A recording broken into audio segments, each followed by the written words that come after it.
It was something about it's about the EOC. Yeah.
It's not coming off.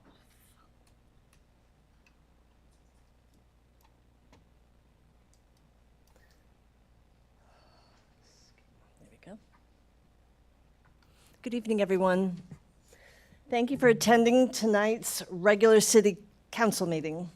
For the record, it's October 3rd, 2024, and the time is 6:30 p.m.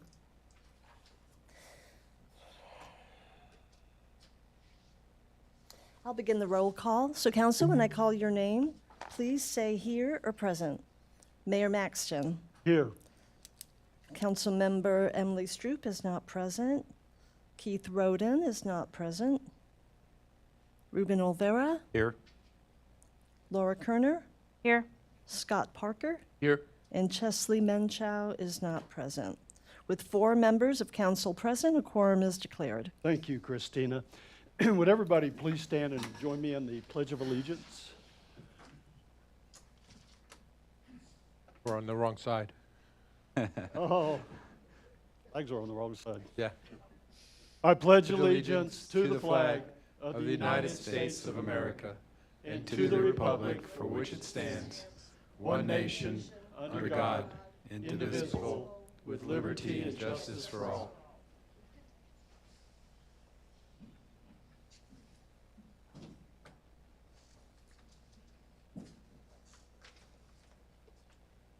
Go.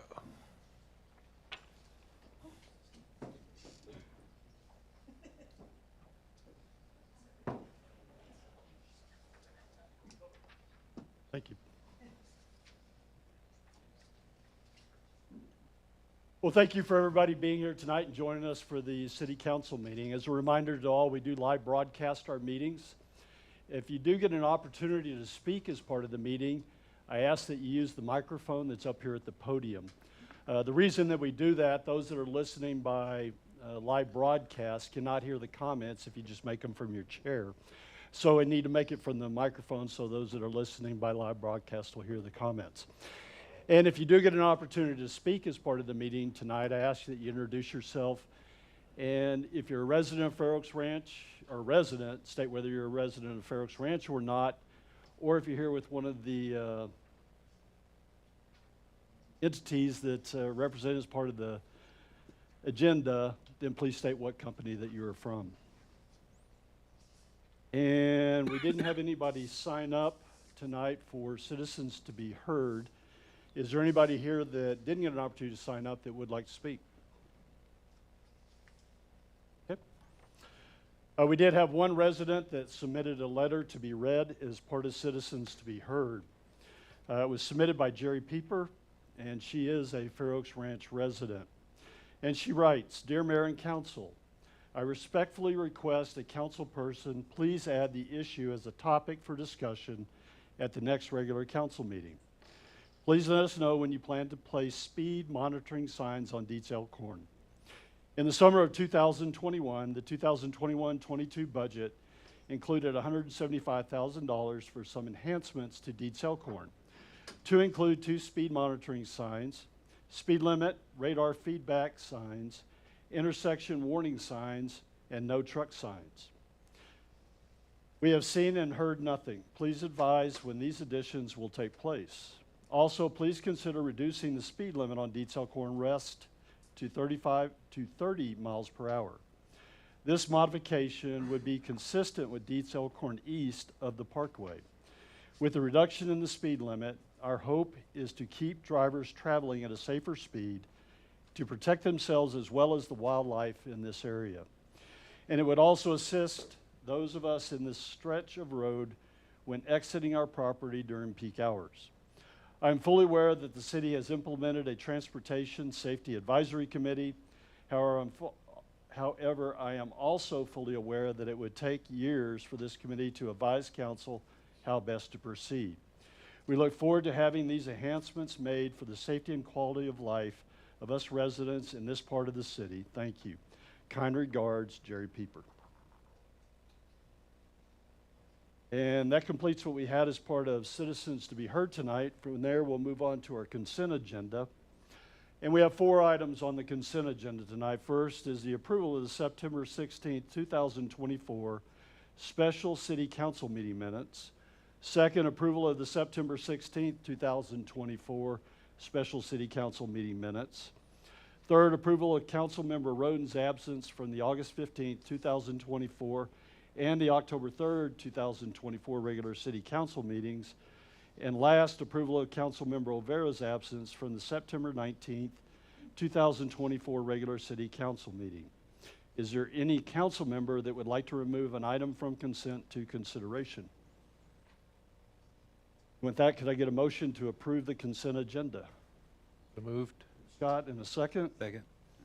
All in favor of approval of the consent agenda, please say aye. Aye. Aye. Any opposed? The consent agenda is approved.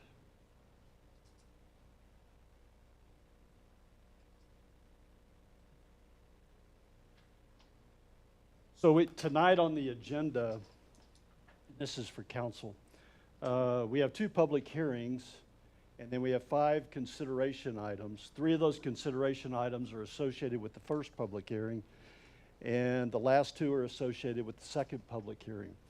And what I'd like to do tonight, if y'all would agree, is to adjust the agenda so that we do the first public hearing, and then we'll hear the consideration items that are associated with it, then move on to the second public hearing and hear those consideration items. Fine. Everybody okay? Sure. Okay. Then we'll move on with the first public hearing tonight, which is City Council will conduct a public hearing to receive public testimony on the following variance request. Application number PV number 2024-01 from the applicant Setterly Homes Limited on behalf of the property owner Oak Bend Forest LC to reduce the minimum required street frontage from 150 feet to a range of 107.75 to 148.68 feet for 38 lots in the proposed 55-lot Oak Bend subdivision Phase 1. And Christina, I have the time now is 6:37, and I am opening the public hearing. I'll turn it over to Grant, the staff presentation. Yes, sir. Thank you, Mayor, Council, ladies and gentlemen. I'm Grant Watanabe, the Public Works Director for the city. And I do want to introduce the applicant who is here tonight with us. They include Mr. Jeff Buell with Setterly Homes, as well as Ms. Ashley Fairmont, his attorney.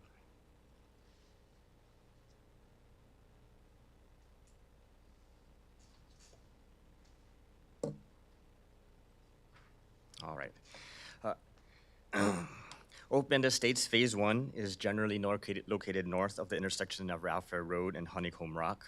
It's situated directly across from Setterfield Estates and encompasses about 149 acres.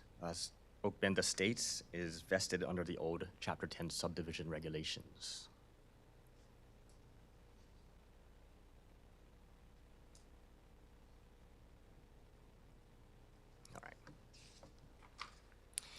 Now, the subdivision regulations require a minimum of 150 feet of street frontage for lots that are served by public water and private sewer, which these lots will be. 38 of those lots have street frontages of less than 150 feet. The list of specific lots is included in the agenda packet, but to summarize, of the 38 lots, 32 have at least 145 feet of street frontage, and 6 of those 38 lots have less than 145 feet of street frontage.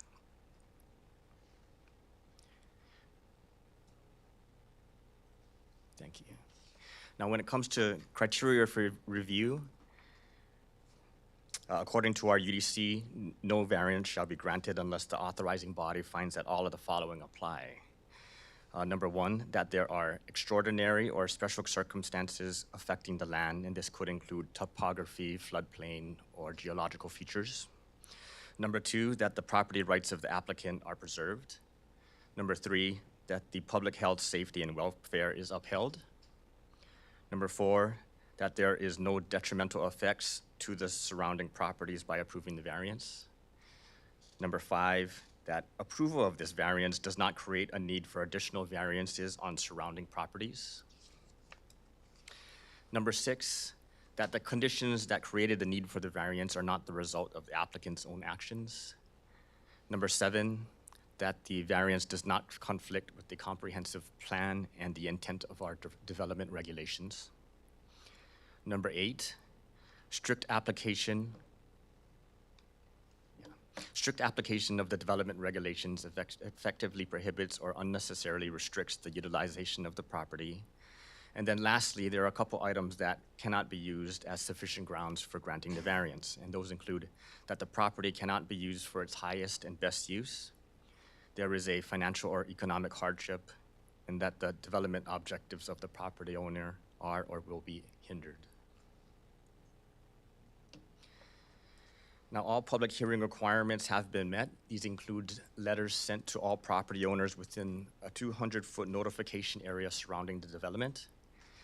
Notice was also published in the Bernie Star, and the public hearing sign was erected on the property. Now, the Planning and Zoning Commission did hold their public hearing on September 12th, where one resident spoke in support of the proposed variance. In addition, written testimony was also received both in opposition and support of the proposed variance. And a copy of those comment cards is included in the agenda packet for reference. Now, according to our procedures, if 20% or more than 20% of the area within the 200-foot notification area oppose the variance, then 3/4 of the members present is the threshold to approve. But in this case, it's not the case, and only a simple majority is needed.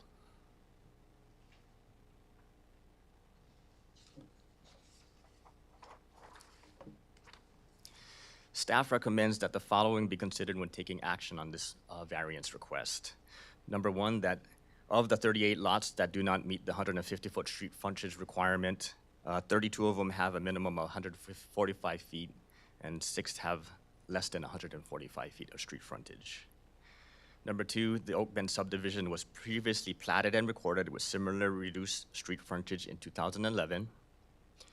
Number three, that there are several benefits to the public health, safety, and welfare, and these include the reduction of lots from 130 to 110 when compared to the previous approved plat.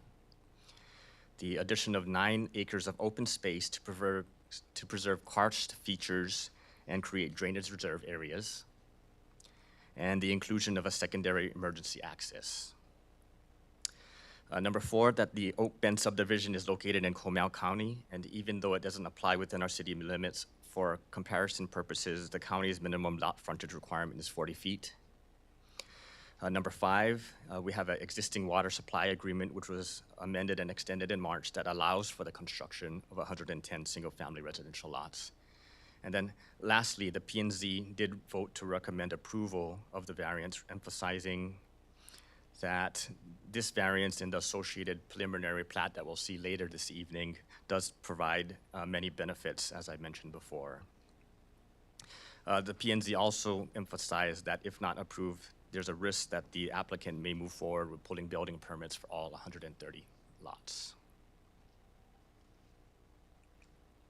Now, this concludes the staff presentation. There is a consideration item to follow later in the agenda, but Mayor, I'll turn it back to you. Thank you, Grant. And any additional comments needed beyond what staff has already presented related to this? Okay, thank you. And now I don't think we had anybody sign up as part of the public hearing related to this agenda item, this public hearing. Is there anybody here that didn't get an opportunity to sign up to speak at this, that would like to speak? Okay. And Christine, I have the time now is 6:44, and I'm closing the public hearing. And I'll turn it over to council for any questions that you may have.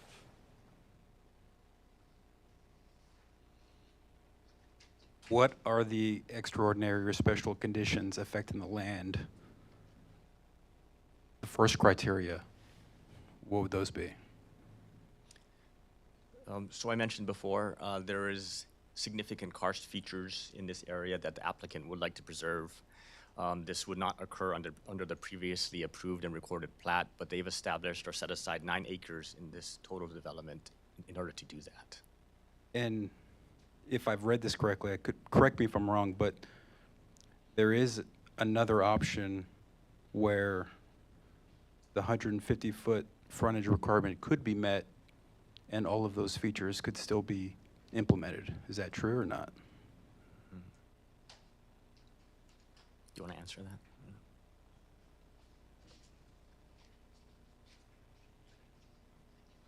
I mean, I think, sorry, Ashley Fairmont, Killing Griffin and Fairmont. I mean, I think anything is probably feasible, right? But the idea here is to make the project work with, and preserve the karst, provide the emergency access, have the drainage areas. It needs to be replatted. Otherwise, they'll just proceed with the existing plat for the 130 lots.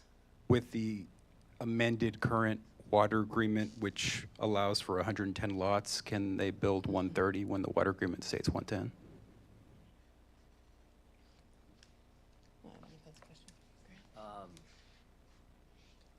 Under the water agreement, they could build 110 lots. At the conclusion of that agreement, once it's completed, I guess additional 20 lots could be built at that time. If the water agreement was approved to add 20 additional. The property is within our water CCN, so we would be obligated to provide water service, regardless if there's a water agreement or not.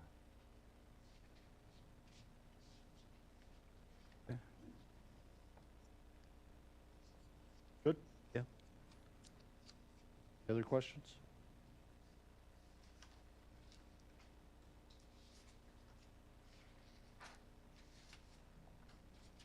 All right, Christine, at this time, we adjourn the public hearing, and we'll move on to the first consideration item, which is item number 10 on the agenda.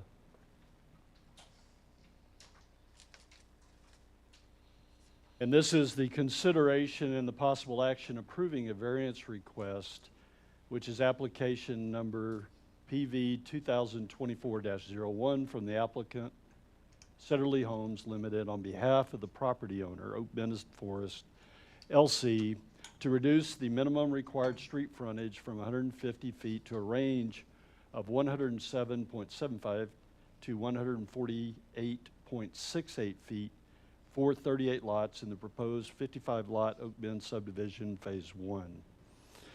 And Grant, I'll turn this one back over to you, but is there anything additional that needs to be presented? No, I don't have anything. The presentation was provided during the public hearing portion of the agenda, but if the council has any questions, I'd be willing to answer them. Additional questions from council?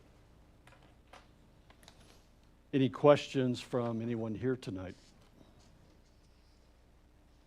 And with that, could I get a motion to approve the proposed variance to permit street frontage of less than 150 feet for the 38 lots, for 38 of the 55 lots in the Oak Bend subdivision, Phase 1, with frontages ranging from 107.75 to 148.68 feet as presented? I so move. From Laura? Second? I second. Scott? And any other further discussion from council? With the motion on the table, all in favor, please say aye. Aye. Any opposed? Motion is approved.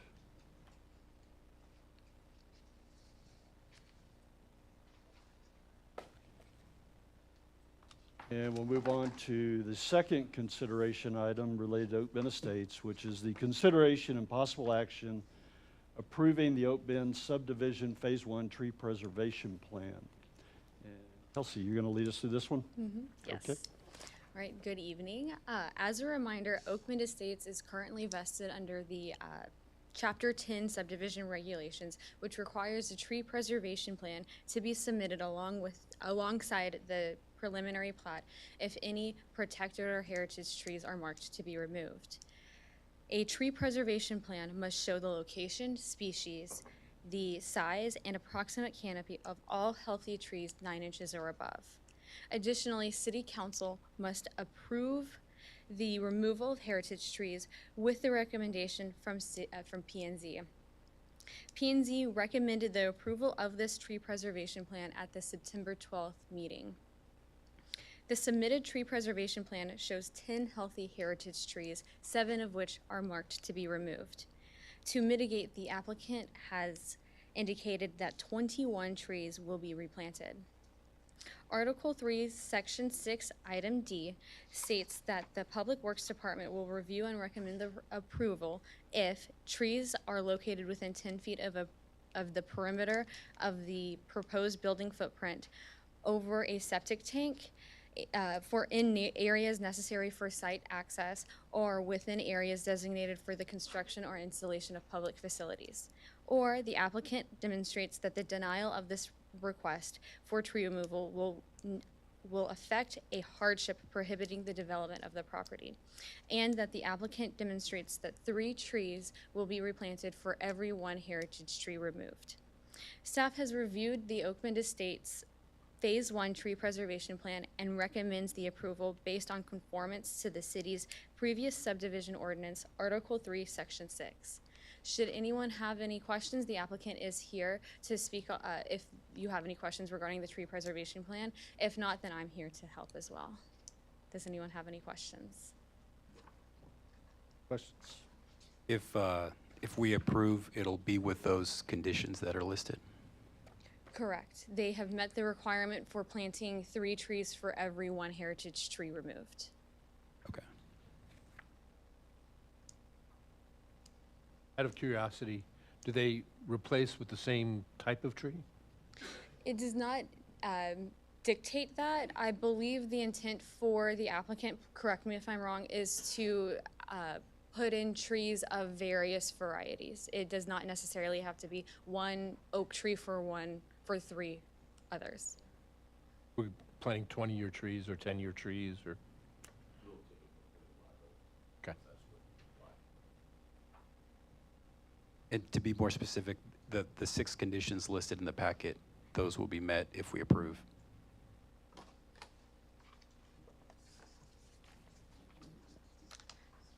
I'm sorry, the 6 conditions? Oh, I'm looking at the wrong one. Okay. Never mind. We get to the plats, But yes. it's a good question for the Got it. next one. Okay. Next one. Hold that. And Kelsey, you mentioned that, so this is being considered under our old subdivision regulations because as is when the property was previously platted. Correct.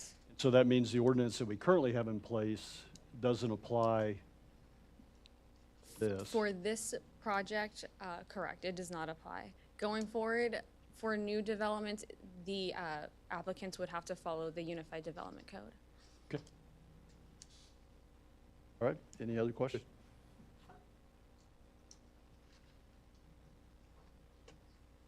Then can I get a motion to approve the Oak Bend Estates, the Oak Bend subdivision Phase 1 tree preservation plan? Let me start over. Can I get a motion to approve the Oak Bend subdivision Phase 1 tree preservation plan? Move. Ruben? I second.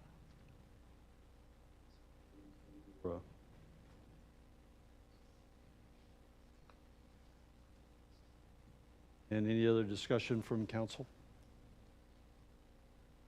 With the motion on the table, all in favor, please say aye. Aye. Any opposed?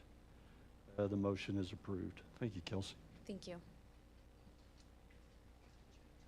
And then we'll move on to the third consideration item related to Oak Bend Estates. Item number 12 on our agenda, which is the consideration and possible action approving the Oak Bend subdivision Phase 1 preliminary plat establishing 55 lots from the applicant Setterly Homes Limited on behalf of the property owner Oak Bend Forest LC. Grant, we have a presentation with this. Just a short presentation, Mayor, yes. For those tracking in the packet, it's on page 119.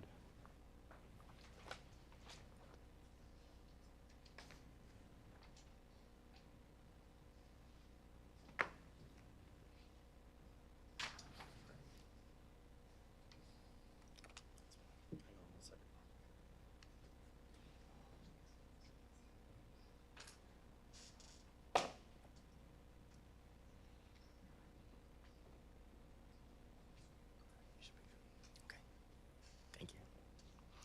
All right. Oak Bend Estates is situated again on approximately 149 acres and is to be developed in 2 phases.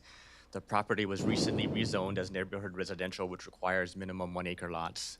And the water supply agreement also was recently extended and amended to allow for up to 110 single-family residential homes. This is an aerial map showing the proposed development outlined in red. You can ignore the lot lines that are within the boundary. Those represent the old 2011 approved plat and not the current preliminary plat that we're considering tonight. This shows the master plan for the development. As you can see, Phase 1 is kind of on the west or left side of the property. It encompasses 55 residential lots, and then Phase 2 is toward the east side of the property. It encompasses a total of 51 residential lots. You'll also see some cross-hatched areas throughout the development. Those represent the drainage reserve areas which are needed to preserve the karst features. That adds up to a total of about 9 acres. And you can also see toward the bottom there, that's the secondary emergency egress. And one last note is that the main entrance to the development was also relocated under this preliminary plat to be directly across from Setterfeld Estates, and that's in anticipation of TxDOT eventually putting some sort of traffic control device at that intersection. Once more, Grant, where's the secondary egress? Right there. I'm on the wrong thing. Oh, yeah, and I'm like, why don't I see it on that screen? Okay. Thank you.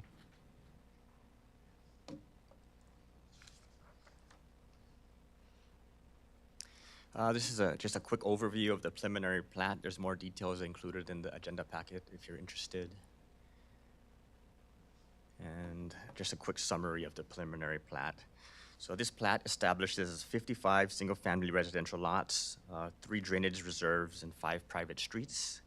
It also establishes a second emergency egress or access area. It sets aside 9 acres of open space to preserve the karst features. All of the residential lots within Phase 1 meet the minimum 1 acre lot size.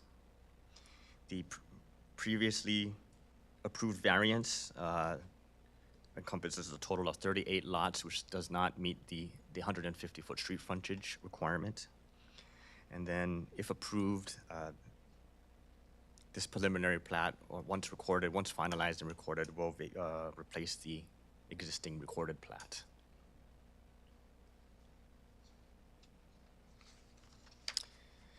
And on the screen here, you'll see the recommended motion, but should council decide to approve the preliminary plat, staff recommends 6 conditions be attached to it. They include that the approved variance only applied to the 38 lots that were previously presented and approved, that the applicant is to confirm that the proposed development complies with all applicable sections of the Chapter 10 subdivision regulations. Number 3, that Bald Cypress Court will be connected to the adjoining street on the east as part of Phase 2 to create a through street instead of a long cul-de-sac street. Number 4, that the building setback legend be removed since all setback requirements are governed by the zoning requirements for the neighborhood residential district. Number 5, that the applicant provide meets and bounds description to verify that all the coordinate points on the plat are accurate. And then lastly, number 6, that the applicant add a note stating that approval of this plat vacates the approved and recorded Oak Bend Estates plat. And Mayor, that concludes my presentation. Thank you, Grant. Any questions from council? So if we approve, it'll include those 6 conditions. Yes, All right? yes. Any questions from anyone else here tonight? Then can I get a motion to approve the preliminary plat for Oak Bend subdivision Phase 1 with the 6 stated conditions? So move. Ruben, and a second. I second. Laura, any other discussion from council? With the motion on the table, all in favor, please say aye. Aye. Any opposed? The motion is approved.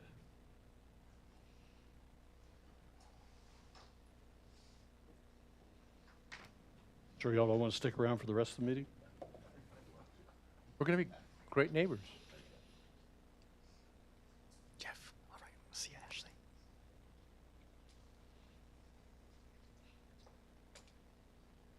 Ashley. Now we'll move on to the second public hearing that was scheduled for tonight, which is item number 9 in the agenda.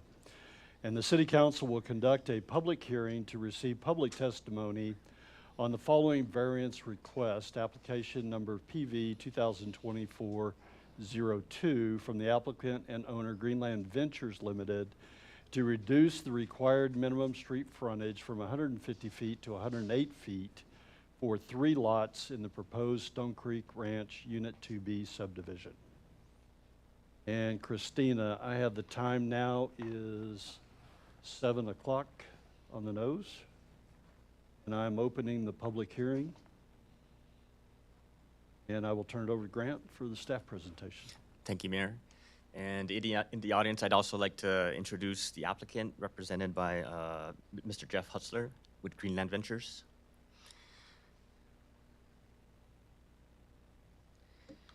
So Stone Creek Ranch Unit 2B is generally located northwest of the intersection of Rolling Acres Trail and Ammon Road in the Stone Creek Ranch subdivision. Unit 2B is situated on approximately 13 acres and is also vested under Chapter 10 subdivision regulations.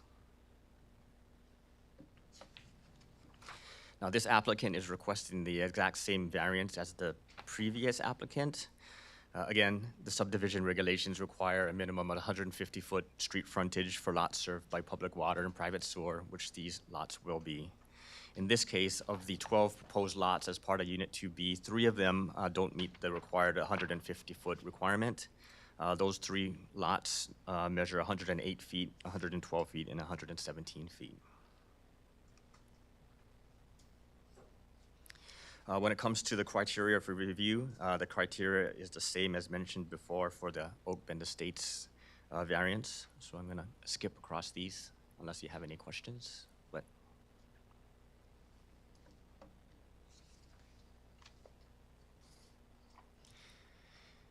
Again, all public hearing requirements for this variance have been met. Again, letters were sent to the property owners within 200 feet of the development. We also published this one in the Bernie Star and then posted a sign on the property. Regarding this one, at the Planning and Zoning Commission public hearing on September 12th, there were no residents that spoke in support or against the proposed variance and received no written testimony either in support or against the variance.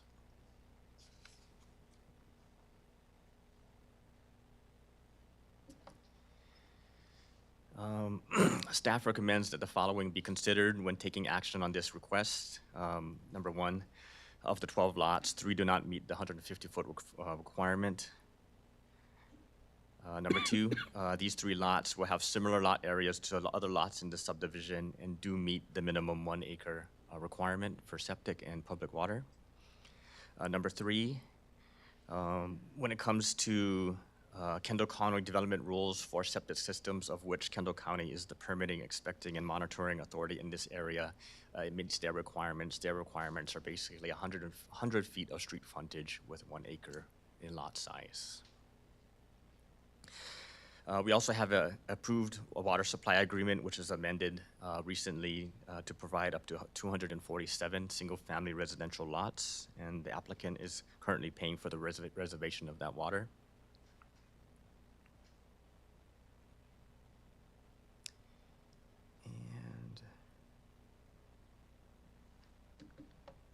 And I think that's it. That concludes the staff presentation. This one was pretty quick since it's very similar to the previous variance that was considered. Thank you, Grant. Does the applicant have anything that they would like to add that was not covered as part of this? Okay, thank you. And also with this, this application or this public hearing, we didn't have anybody that signed up to speak as part of this agenda item. Is there anybody here tonight that didn't get an opportunity to sign up that would like to speak during this portion of the public hearing? Okay. Christine, I have the time now is 7:04. I'm closing the public hearing. And I'll turn it over to council for any questions you have. Reference the application. None. None. Okay. And with that, Christina, we're moving on from the public hearing to the consideration items. And first consideration item related to Stone Creek Ranch is item number 13 in the agenda packet. And it is the consideration and possible action approving a variance request under application number PV 2024-02 from the applicant and owner Greenland Ventures Limited to reduce the required minimum street frontage from 150 feet to 108 feet for the 3 lots in the proposed Stone Creek Ranch Unit 2B subdivision. Grant, anything additional that we need to add as part of this? No, sir, unless the council has any questions. Any questions from anyone here tonight?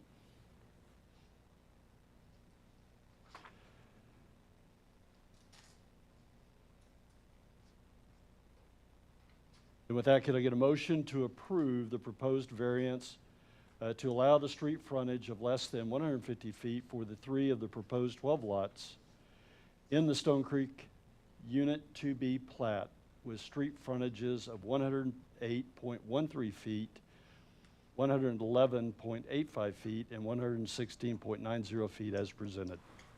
I so move. And second from, motion from Laura and second from Scott. Yes. Any other discussion from council?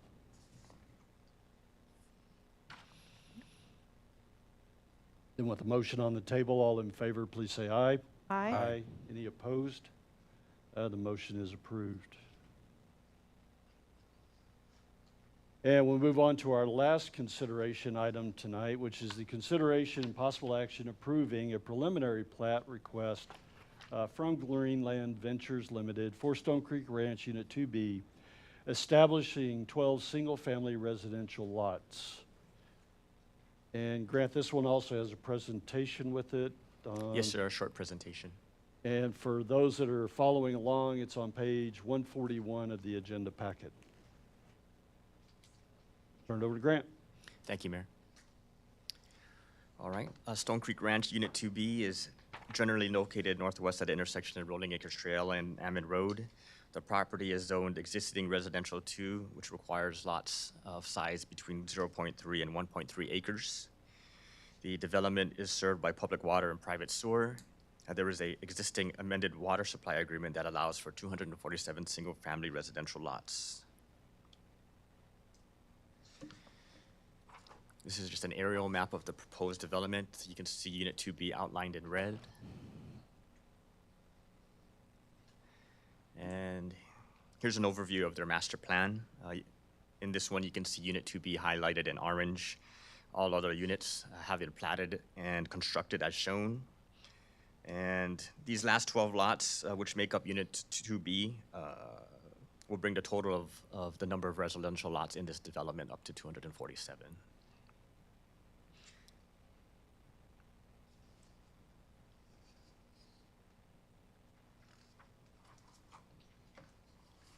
This is a quick overview of the preliminary plat. You can see the 3 lots that don't meet the 150-foot street frontage. Those are the ones toward the south of this unit, the 3 most southern lots. You can see it's kind of situated on a bend in the road, which kind of creates pie-shaped lots. So the frontage is a little narrower than 150 foot, but the rear of the lot is larger than 150 foot.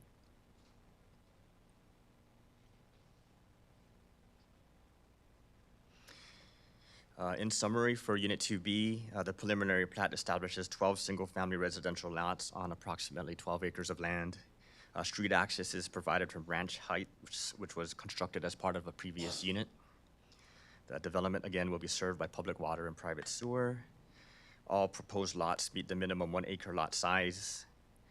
Be aware that there is a pending FEMA letter of map revision, which may change the floodplain boundary on the east side of these proposed lots.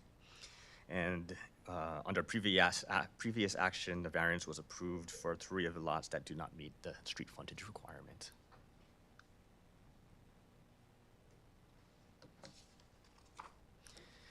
On the screen here, you'll see the proposed motion. Should council decide to approve the preliminary plat, staff recommends 2 conditions be attached to it.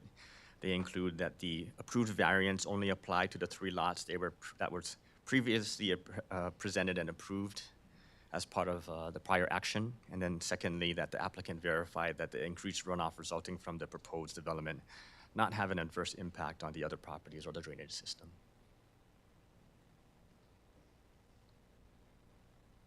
And Mayor, that concludes my presentation. I have one question, Grant. So did I hear you correct? Is this the last plat of this subdivision? So then we're done with Stone Creek Ranch? That is correct. Okay, thank you. Todd, anything else? Or No, I'm good. Thank you. Good. any questions from anyone here tonight? Then can I get a motion to approve the preliminary plat for Stone Creek Ranch, Unit 2B, with the 2 stated conditions? So So- moved. Second. Scott made the motion and Ruben seconded. Any other discussion from council?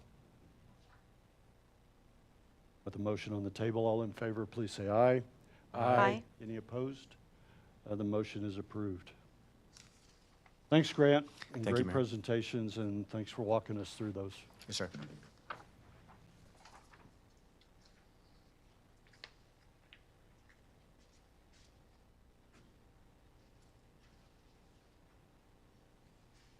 And that completes the consideration items that we had on the agenda for tonight. Next, we'll move on to the one workshop item that is scheduled to talk about the tree preservation workshop follow-up.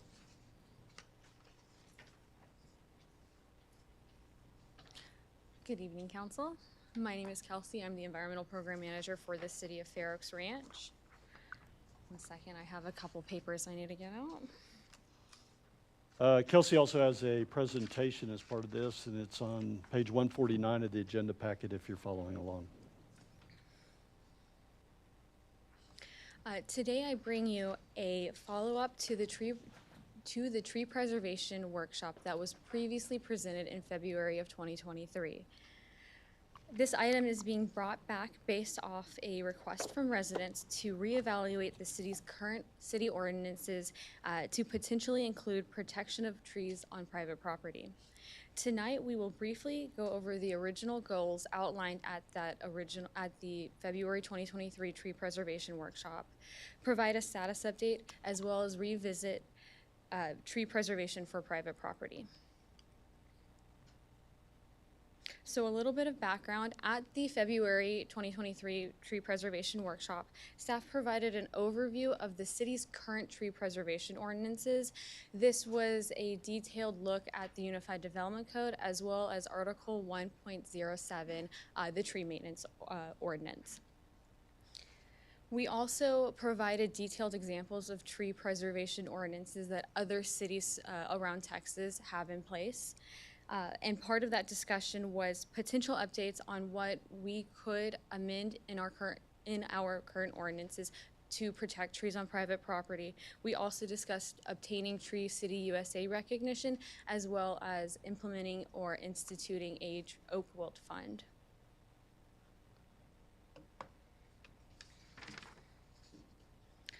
So starting out, in 2023, we discussed briefly Tree City USA recognition, and we received a lot of positive feedback from City Council regarding pursuing that recognition.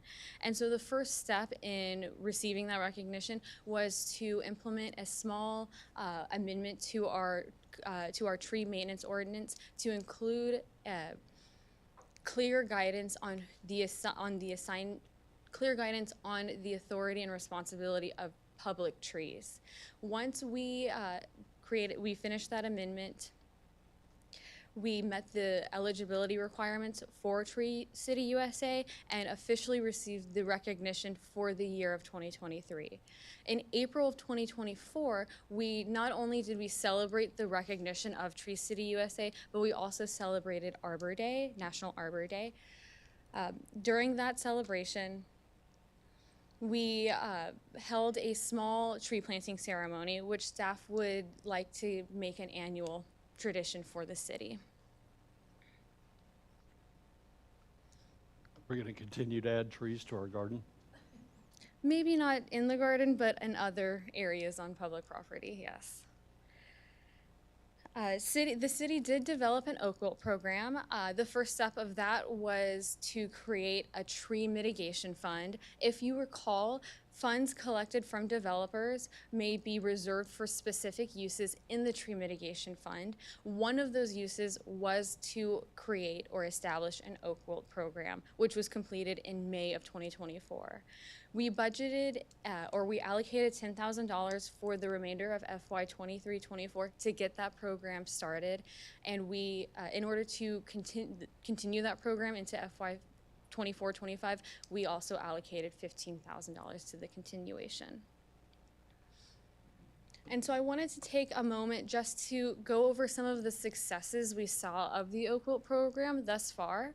And so for 2023-2024, the fiscal year, we approved 10 applications for Oak Wilt reimbursement.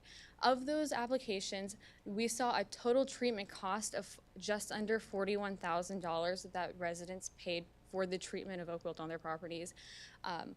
We used the entire budget of $10,000 that we sent out to residents, which came out to about 25% of the total treatment cost we were able to give back to the community for their efforts.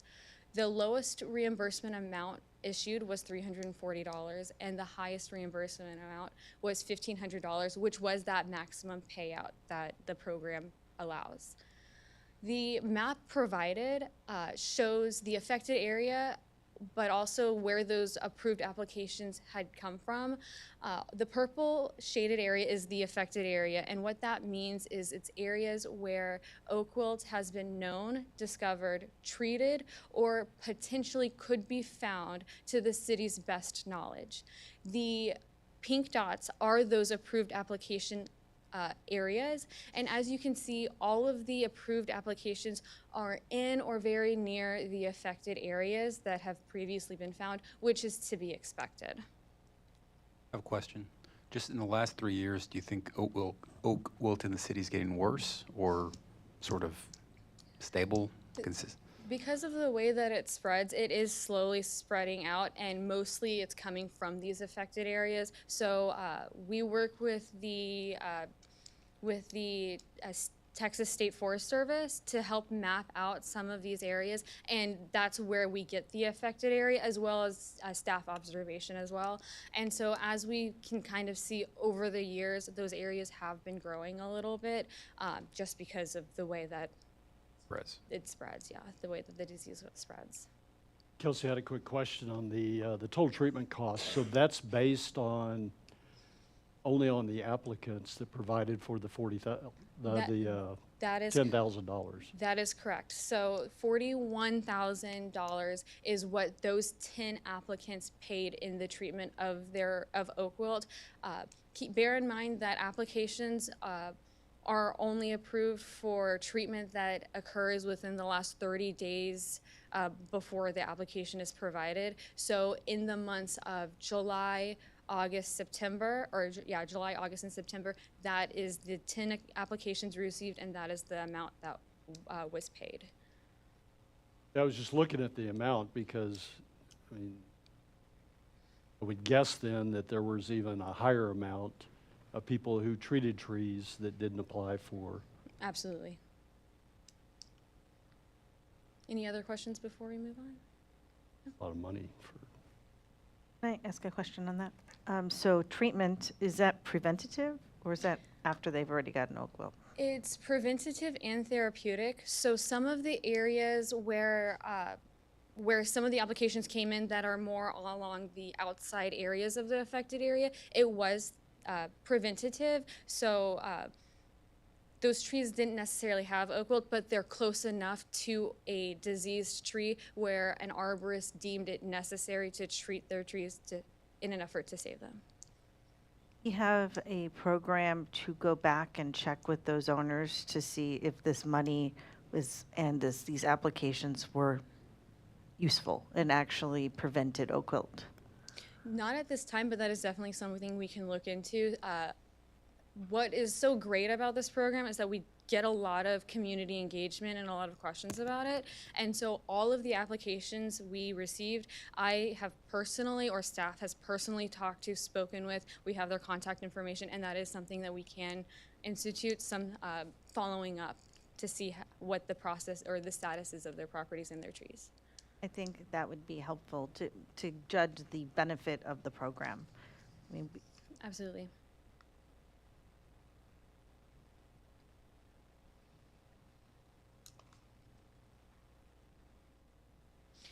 Moving on, so that was a brief overview of the steps for tree preservation and protection we've taken over the last year and a half or so since that original tree preservation workshop. Moving on, we'd like to kind of go over additional options we have to continue the preservation of our urban canopy. For the next two slides, we did want to provide a overview of what was previously suggested at the 2023 workshop to kind of give you an idea of what we talked about previously and what we're looking at moving forward.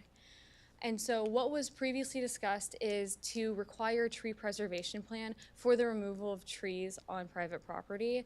A permit process would be implemented for the removal of protected trees, and the removal of heritage trees would be disallowed without city council approval. The permit would require mitigation of all trees removed at a 1-to-1 trunk circumference inch ratio. And the trees, the mitigation trees would be either replanted on site or at an alternative site with city approval. There were exceptions discussed as well to the permit process and the tree preservation process plan, which would include trees located within 10 feet of a building footprint or within the footprint of a permitted project, trees dead or diseased, and there were some exempted species such as hackberry, chinaberry, ligustrum, as well as ash juniper and and mesquite under a certain diameter inch. And so what we're looking at now is some of the suggestions for this workshop. As you'll see, this is a scaled back version of what was originally on the last two slides, where it would be focusing on the protection of large mature trees. Heritage trees would be the removal of heritage trees would be disallowed without a permit. This permit would only be applicable for heritage trees meeting specific reasons. Those reasons would be, again, location, trees located within 10 foot of a building footprint or within the footprint of a permitted project, trees deemed hazardous, dead, or diseased, and of course there are exempted species as well, again, hackberry, chinaberry, ligustrum. Another item up for discussion is to potentially require mitigation for the removal of heritage trees by means of replanting or by means of a fee. And I did want to specify the note provided on this slide. State law does not explicitly prohibit the regulation of trees on private property. What it does do is limit when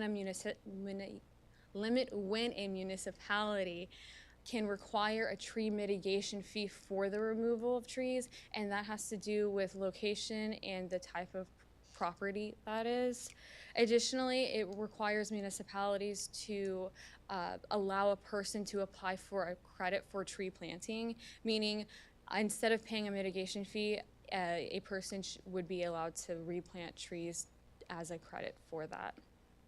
That being said, due to the city's close proximity to a military installation, we are exempt from this state law, from this local government code.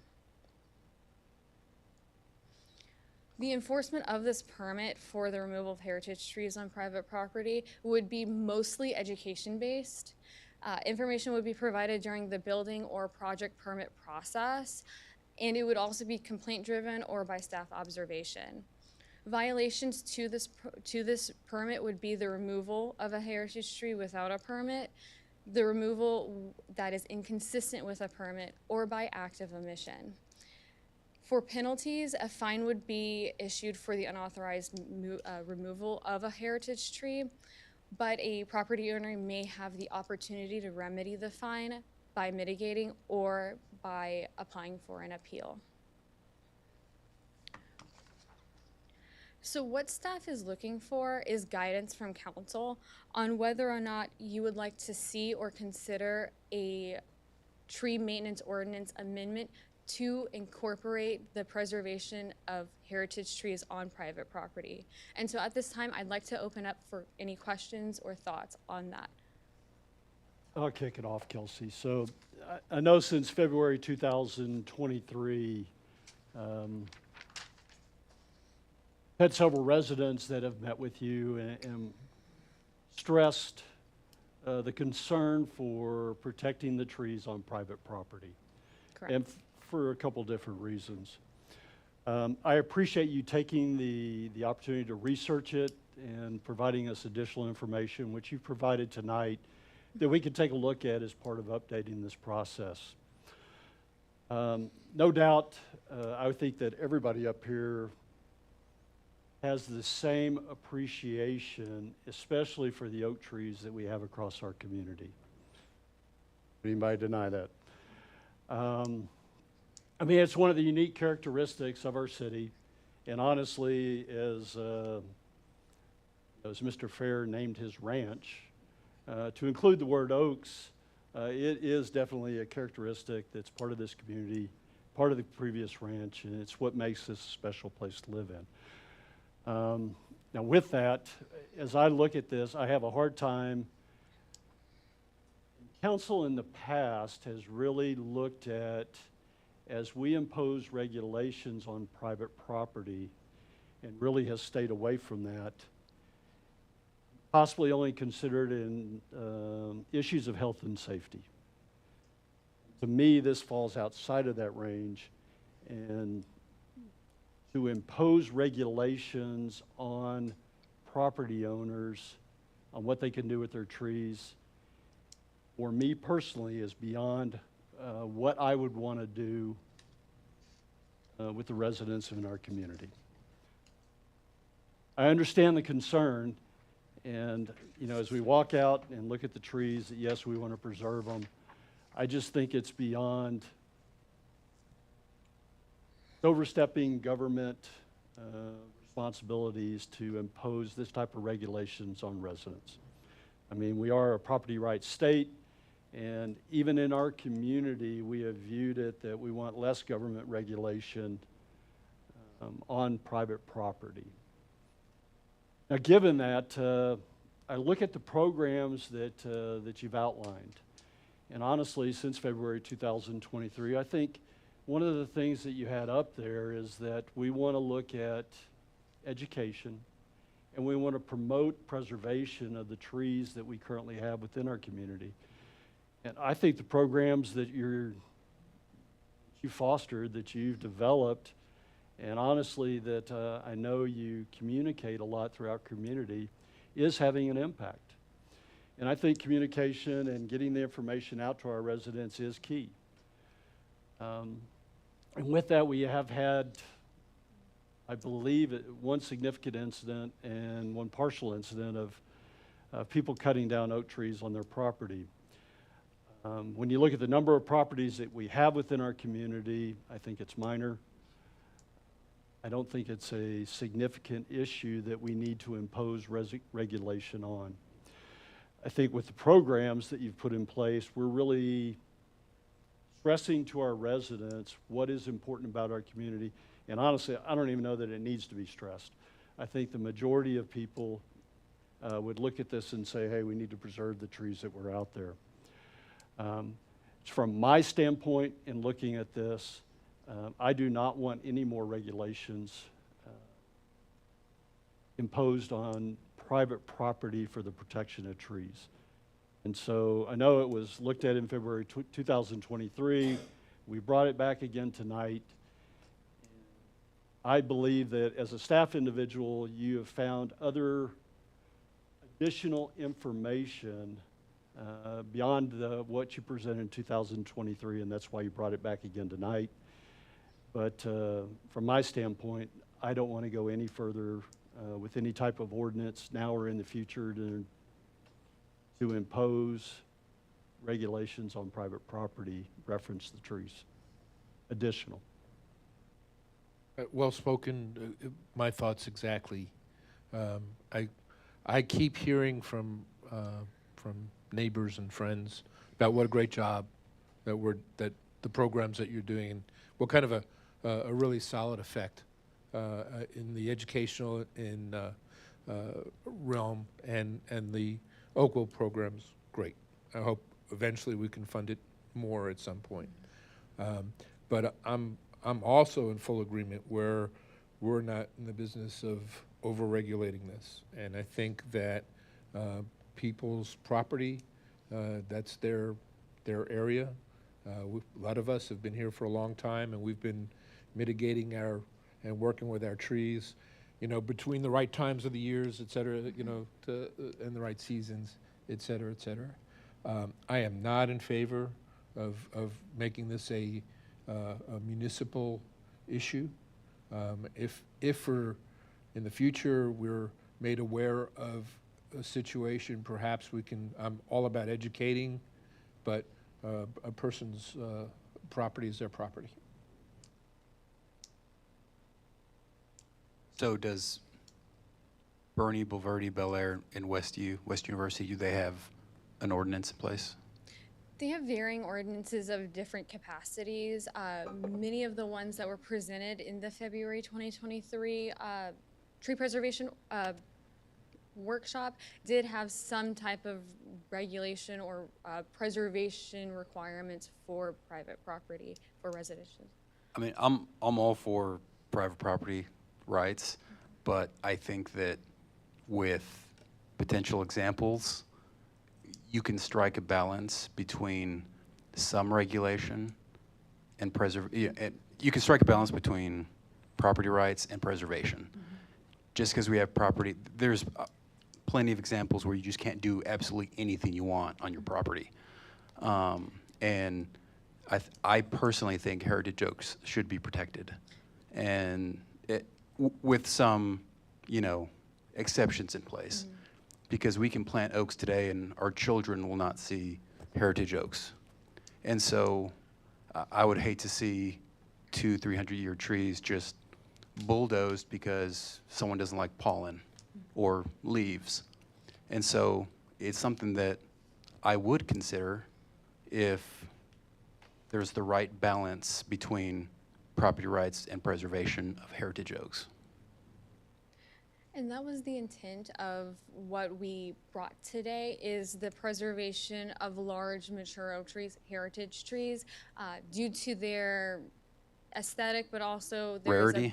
The rarity, the belief that they add property value to your homes and your neighbors' homes as well. And so, in an effort to do preservation versus regulation, the intent was to do large mature trees. And I mean, I would hope that, I think the idea is everyone moves here for a variety of reasons, because we have a unique characteristic in terms of the nature around us. We personally built our home around a lot of heritage oaks. When we could have set the house further back and bulldozed it, we're not going to do that. And so not everyone thinks like that. And so I think it's worth looking into, can there be some minimal regulation where we're still honoring Texas's view of private property rights, but still, is there something that can be done to where we're looking into preserving these, in my view, historic trees? Nothing to add from the mayor and Scott. Had me at public health and safety. Plus, I wasn't really for it in the last workshop, so I haven't heard anything new, but for the same reasons.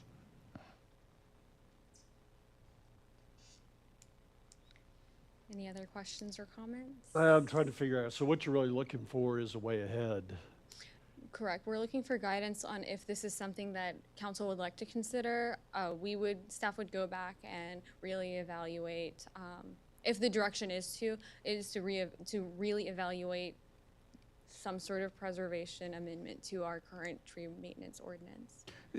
I wasn't here in February 2023, but the other similar ordinances from these cities, were those ordinances presented? And I'm assuming that maybe your exceptions were taken from those ordinances?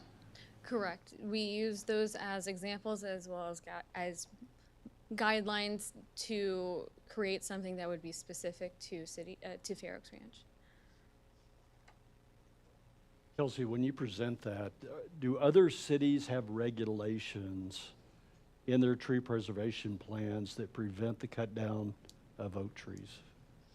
There are each city is different, but there are cities out there, such as a good example of that would be, I believe it was Bel Air. They had rules where only a certain amount of trees could be. There had to be like a percentage of preservation trees on their property. So if they had 90 trees on a 5-acre lot, 40% had to stay, or something to that effect. I can definitely look back into that to give you a more solid example, but each city addressed it in their own way.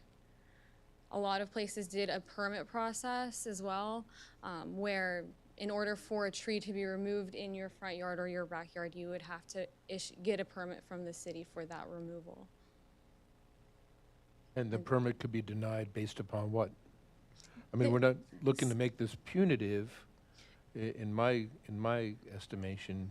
It was similar to the exceptions discussed on this slide right here, where a permit would be approved so long as the tree is in a specific location, like nearby a house, where it could be considered a hazard or a threat or a dangerous to life or property, as well as exempted tree species, or if a tree is deemed dead or diseased. I think it falls, I'm back to falls within overregulation. And I like education. I'm all about educating, but I don't want to regulate trees. And I think that if you have a plan to build, private property and you meet all of the setbacks, but there is a tree in the way and you can't, I think that would be a reason why that tree could be removed. In my mind, I'm thinking of where you just have a bunch of heritage oaks and you don't like them and they're inconvenient and they require too much maintenance, so let's just cut it all down. And that's what bothers me. I think it bothers me more for a city to come in and tell me what to do with my property. Which is definitely the challenge. Yeah. And as we take a look at it, I mean, everybody, Ruben, you're absolutely correct. I mean, there are trees that are here in our city that have been here for over 200 years. And they are irreplaceable.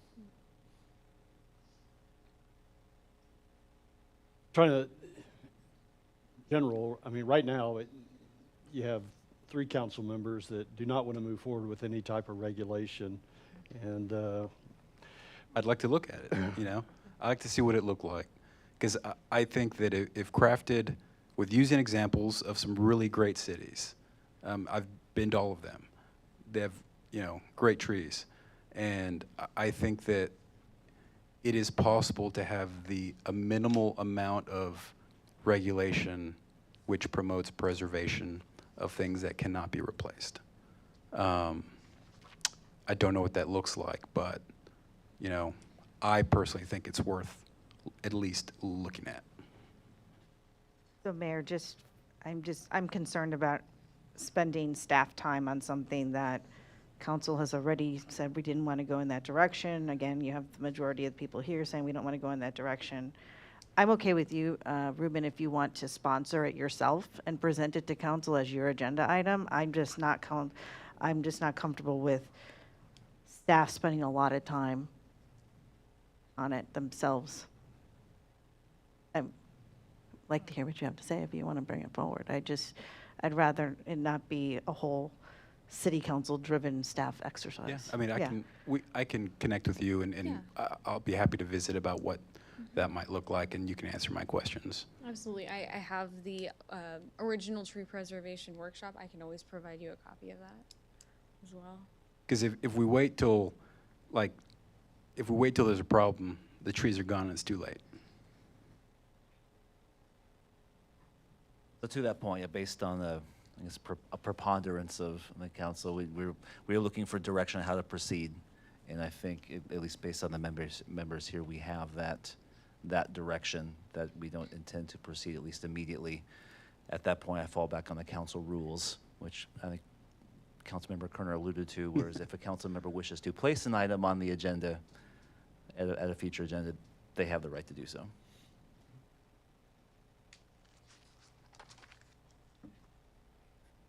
Anything else? get what you needed.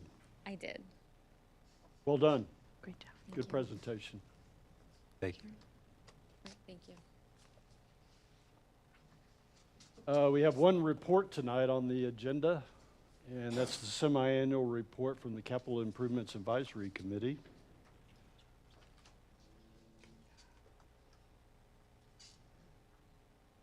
I'll turn it over to Mr. Maben.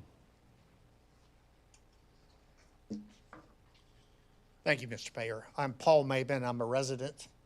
I am also chair of the Capital Improvements in Committee.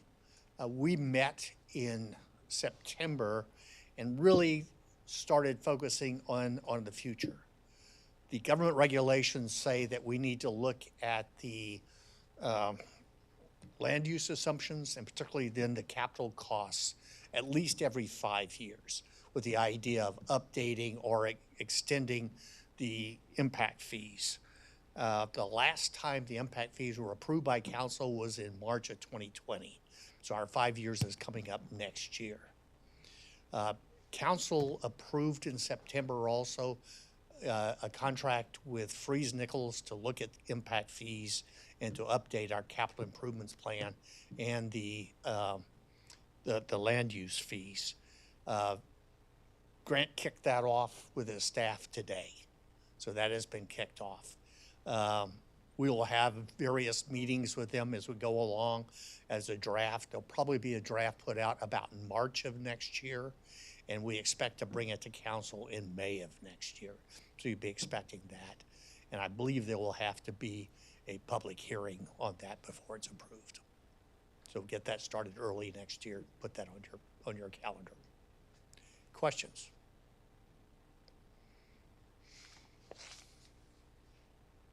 Short and sweet. To the point. Thank you, sir. Yeah.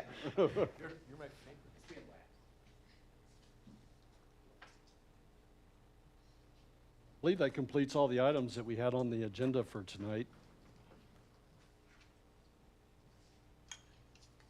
At this time, I'll turn it over to council members if you have any announcements that you'd like to put out. Nope.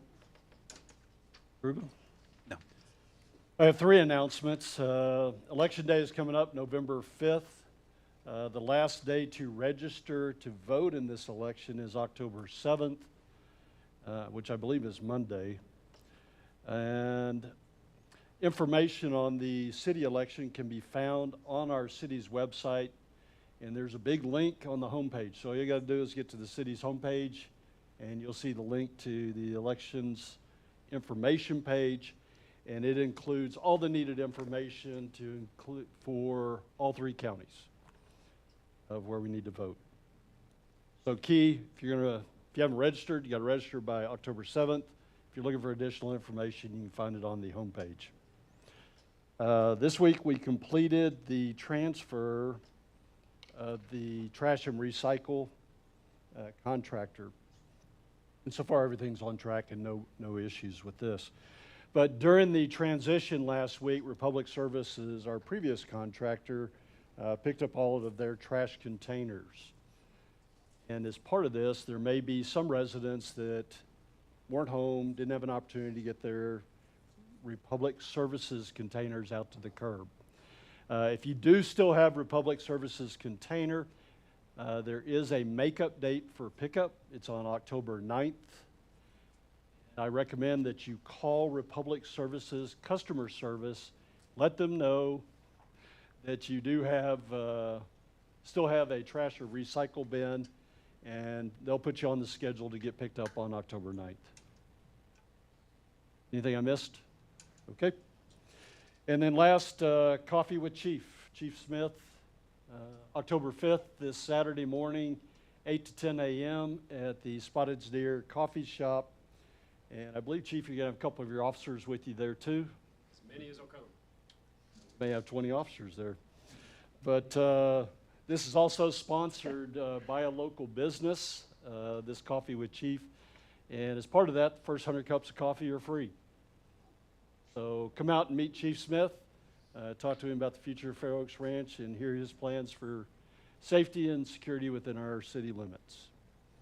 Got anything I missed or anything to add? No, sir. I'd love to filibuster for 14 minutes so I could win a friendly wager, but nothing further from me. Yeah. Yeah, oh, good. From council, are there any, does anybody have an agenda item that you would like, an item that you would like added to a future agenda? If I heard the letter correctly from Ms. Pieper, I think she requested we put something on the agenda regarding the traffic on Dietzelkorn. I'd like to look into that. She requested it to be done at the next council meeting. Is that enough time to get the,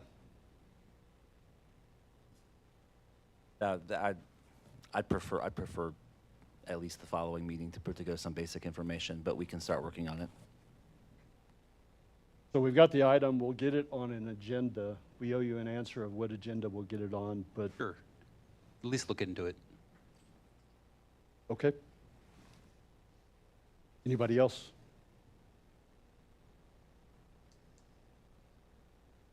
All right. City Council will go into executive session tonight pursuant to Section 551.101 of the Open Meetings Act. The Texas Government Code, a quorum of the governing body hereby convenes into closed session. And we'll do this under section 551.074, personal matters, and specifically to perform the annual evaluation of the city manager. And I will need only city council members in executive session.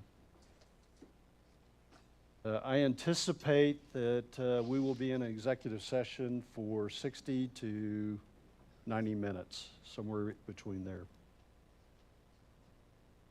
And Christina, I have the time now is 7:47, and we are moving into executive session.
Christina, I have the time now is 10 o'clock on the nose, and we are back in open session. During our time frame in executive session,